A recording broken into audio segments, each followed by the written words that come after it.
Bienvenue sur la scène agro, un balado produit par Agro-Québec et présenté par FAC pour faire rayonner l'industrie agroalimentaire d'ici. Bonne écoute. Ici Lionel Levac. AEF Global de Lévis est depuis quelques semaines dans une période intense de production de sa trentaine de pesticides biologiques homologués. La demande pour ces produits d'horticulture, de jardinage, de grande culture et de foresterie est toujours forte au printemps, mais les préoccupations environnementales et de santé poussent de plus en plus de gens à utiliser des pesticides biologiques. AEF Global est la plus importante détentrice d'homologation de pesticides biologiques au Canada, des pesticides tous mis au point dans l'entreprise même. Je me suis rendu aux nouvelles installations d'AEF Global à Lévis. Les nouvelles installations d'AEF Global dans le secteur Saint-Romuald de Lévis vont permettre à l'entreprise, en fonction d'une demande grandissante, de multiplier au moins par 3 ou 4 sa production de pesticides. Bien installé, AEF Global inaugurait d'ailleurs officiellement cette semaine ses nouveaux locaux. J'ai rencontré ceux que j'appellerai les deux têtes dirigeantes de l'entreprise. Bonjour, je suis Robert Mazzola, directeur général de AEF Global Biopesticides. Bonjour, je suis Éric Tremblay, je suis le propriétaire de la compagnie, puis je travaille surtout en production et développement de produits. AEF Global, c'est une compagnie qui développe, produit et commercialise des pesticides biologiques. L'éventail n'est pas encore très large dans ce domaine-là. Les produits disponibles sur le marché, il n'y en a pas énormément encore.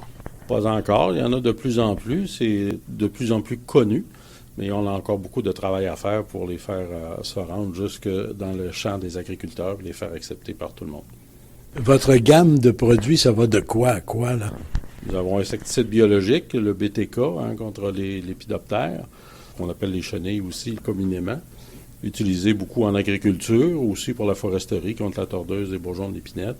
Fongicide, bactéricide, utilisé à la fois en serre, les fruits et légumes de serre, au champ, dans les tomates, les raisins, tous les vergers, pommes, poires, etc., cerises.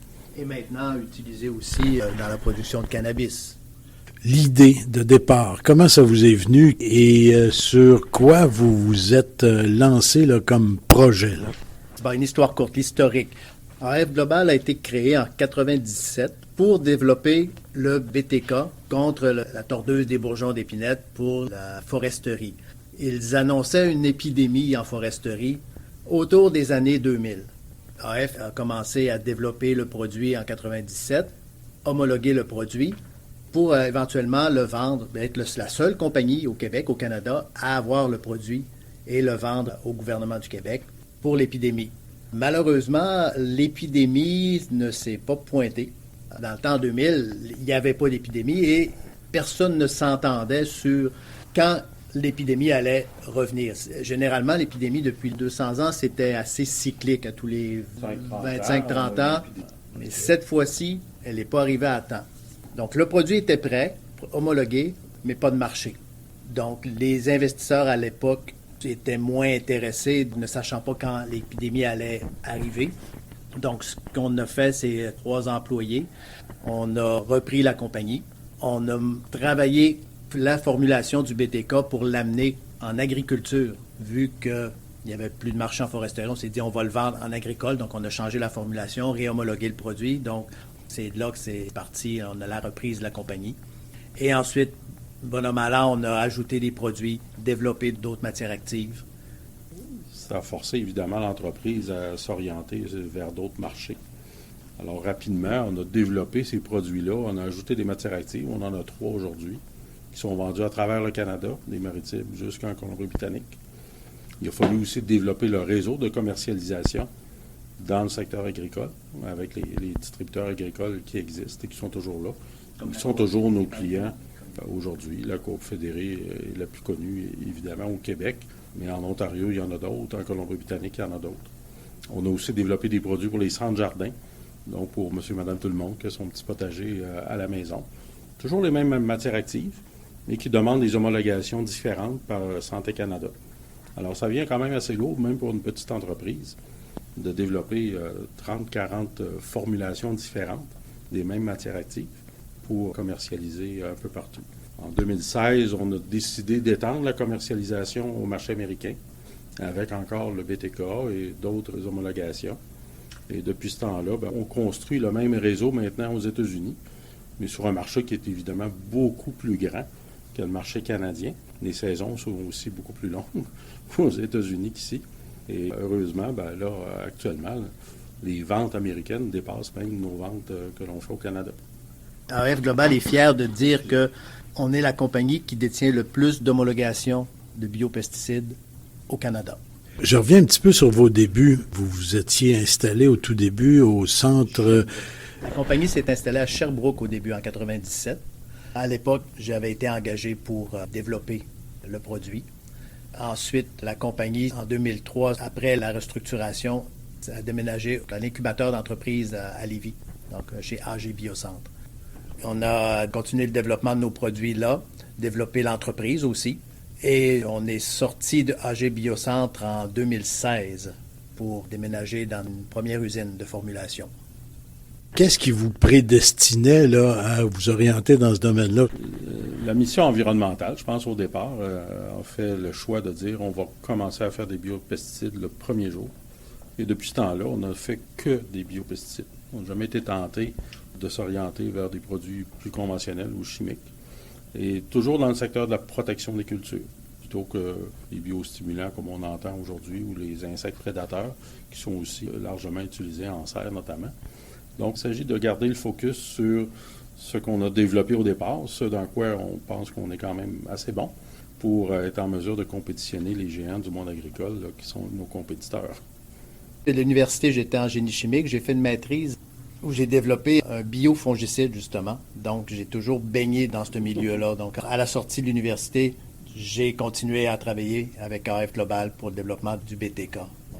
Vous avez une trentaine de formulations différentes, mais toujours sur la base de 3 agents actifs principaux. Je présume que vous continuez toutes sortes de travaux de recherche pour éventuellement mettre au point d'autres produits. C'est clair, comme petite entreprise, l'innovation doit être au cœur de nos préoccupations. On a toujours une activité de R&D que l'on maintient. On voudrait intégrer de nouvelles matières actives maintenant dans les prochaines années. Continuer à développer, à raffiner celles qu'on a déjà. Améliorer aussi. Et améliorer celles que l'on a déjà parce qu'on se retrouve dans un monde extrêmement compétitif. Donc, il faut ajouter des essais au champ, il faut ajouter des nouvelles maladies, des nouvelles cultures sur nos étiquettes. Il faut les faire homologuer à chaque fois. Il y a un travail réglementaire constant qui doit être fait. Êtes-vous dans les herbicides aussi? On travaille un peu dans l'herbicide. C'est une problématique qui n'est pas facile parce que faire un herbicide sélectif, c'est une tâche extrêmement difficile. La plupart des herbicides sont non sélectifs, mais on a un projet sur lequel on travaille effectivement d'herbicide non sélectif. Un qui est vendu dans les centres jardins, qui est un herbicide contre le trèfle. Contre le pissenlit, là. Vous n'avez pas trouvé la recette miracle, là. Malheureusement, pas encore. Mais on travaille, on essaie de trouver quelque chose. Très difficile de trouver un herbicide sélectif bio. On y travaille, oui. On a des projets, ça fait plusieurs années, on continue encore, on essaie de trouver une matière active qui pourrait fonctionner sur le pissenlit, par exemple. Ouais. La préoccupation environnementale est importante. Est-ce que je peux parler d'une certaine pression qui vous vient, là, justement, du milieu, de la société, dans les travaux que vous faites? Nous, on la prend très bien, cette pression-là, et on est content que ce message-là se propage enfin dans la population en général, mais aussi dans l'industrie. Et ça demeure une propagation qui est lente, en tout cas pas assez rapide dans notre goût. De plus en plus, les biopesticides, on les voit comme s'intégrant dans les programmes de protection des cultures des agriculteurs qui sont encore très, très largement basés sur des produits conventionnels, des molécules chimiques. Et tranquillement, on fait notre chemin pour les amener à intégrer des biopesticides dans ces programmes-là parce qu'on a des produits qui sont efficaces à bon coût. Ça demeure quand même les 2 premiers critères d'acceptation. Et les agriculteurs veulent des produits efficaces pour protéger leurs vergers, leurs champs, leurs cultures. Et ensuite de ça, les agences réglementaires mettent une certaine pression. Dans les dernières années, ils ont réduit, des fois même éliminé certaines matières actives qu'ils avaient eux-mêmes approuvées il y a 30-40 ans. Et là, tranquillement, ils retirent ces produits-là. Donc, les agriculteurs doivent se tourner vers autre chose. Et ce qui est un petit peu intéressant, c'est qu'on voit quand même les grands groupes chimiques utiliser certaines matières actives biologiques maintenant pour intégrer dans les programmes de protection, pour viser à développer moins de résistance à certaines molécules chimiques, par souci de l'environnement, évidemment, et des travailleurs qui travaillent en agriculture aussi, pour éviter qu'il y ait trop de résidus de pesticides sur les fruits et légumes que l'on consomme, évidemment. Alors oui, il y a une tendance qui est beaucoup plus intéressante et favorable, mais je vous dirais que le travail d'éducation, puis pour convaincre les gens d'utiliser les biopesticides, est encore un grand travail de tous les jours qu'on doit faire. Un grand défi. Un grand défi.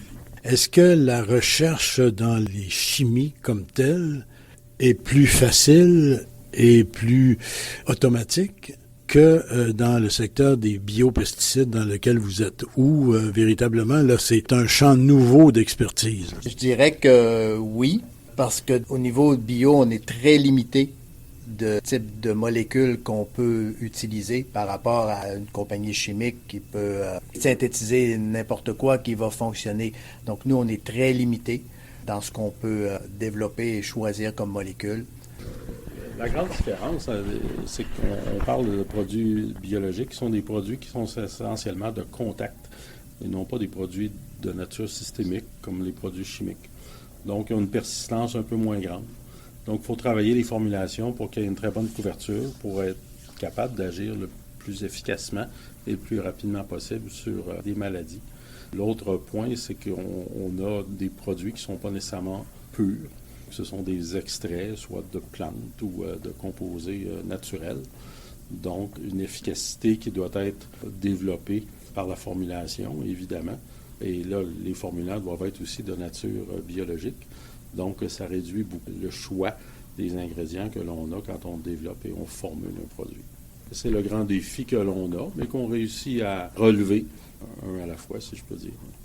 Vous devez mettre au point des recettes, j'utilise le mot recette, là, mais avec des ingrédients qui sont très limités, alors que dans la chimie, dans l'industrie agrochimique, ben là, on a véritablement là, un spectre très large là, d'outils. Là. Exactement, c'est exactement ça. L'avenir, comment vous voyez ça? C'est sûr qu'une entreprise comme AEF Global, on peut penser que l'avenir est fort intéressant. Devant vous, à peu près l'infini, mais c'est beaucoup de travail. Ah, les défis sont encore grands, les défis sont à l'infini. Développer de nouvelles matières actives, développer de nouveaux marchés. L'herbicide est un bel exemple. Réussir à trouver un herbicide qui serait sélectif ouvrirait un énorme marché. Il y a encore beaucoup de travail au niveau des agriculteurs pour introduire des produits biologiques dans leur façon de travailler. Mais bon, nous, ce qu'on réussit à faire, c'est d'introduire nos produits bio dans le marché conventionnel. Donc, l'agriculteur se trouve à utiliser souvent un produit bio au travers de tous ces mélanges chimiques. Donc, ça permet de réduire un petit peu la quantité de produits qu'il utilise, donc, et réduire un petit peu l'empreinte écologique des produits chimiques qu'il utilise. Donc, mais les défis sont effectivement très grands et l'avenir d'AEF, à continuer de développer des produits, est à l'infini. Les prochaines années vont être extrêmement intéressantes parce qu'on sent l'engouement qui est là. On voit que le milieu réagit de mieux en mieux, c'est-à-dire et les agriculteurs, les distributeurs cherchent des produits biologiques, même les grands groupes chimiques aussi en cherchent pour adoucir un peu leur image, si on veut. Donc, les potentiels de marché sont grands, mais on demeure toujours au défi de produire des produits qui sont très efficaces à des coûts qui sont raisonnables. Les intrants des agriculteurs sont élevés, sont coûteux. Donc, il faut offrir ces produits-là avec ces caractéristiques-là le plus possible. Et il faut fournir aussi les démonstrations d'efficacité et d'intégration dans les programmes de protection des cultures. Donc, on a beaucoup de travail d'essai à faire constamment. Même une fois que le produit est lancé sur le marché ou est homologué, on n'arrête pas de travailler, de déterminer les meilleures façons d'utilisation, les meilleures conditions, le meilleur moment propice à l'utilisation de ces fongicides ou insecticides biologiques. Bien, messieurs, merci beaucoup et bonne chance pour la suite. Bien, merci beaucoup. Merci beaucoup, au revoir. Ici Lionel Levac. Pourquoi chercher ailleurs lorsque des produits sont faits chez nous? Aussi, très souvent, on cherche l'innovation dans de la machinerie, des robots, des équipements industriels et également dans notre assiette. Mais n'oublions pas ce qu'une entreprise comme AEF Global réussit à faire dans ses laboratoires et aussi dans ses nombreux essais avec rien d'autre que la nature. Donc, oui, il existe des pesticides biologiques homologués et chez AEF Global, on espère en ajouter d'autres à la liste le plus tôt possible. Au revoir. Vous avez aimé ce contenu? Suivez la scène agro pour rester à l'affût de l'actualité agroalimentaire. Merci et à bientôt.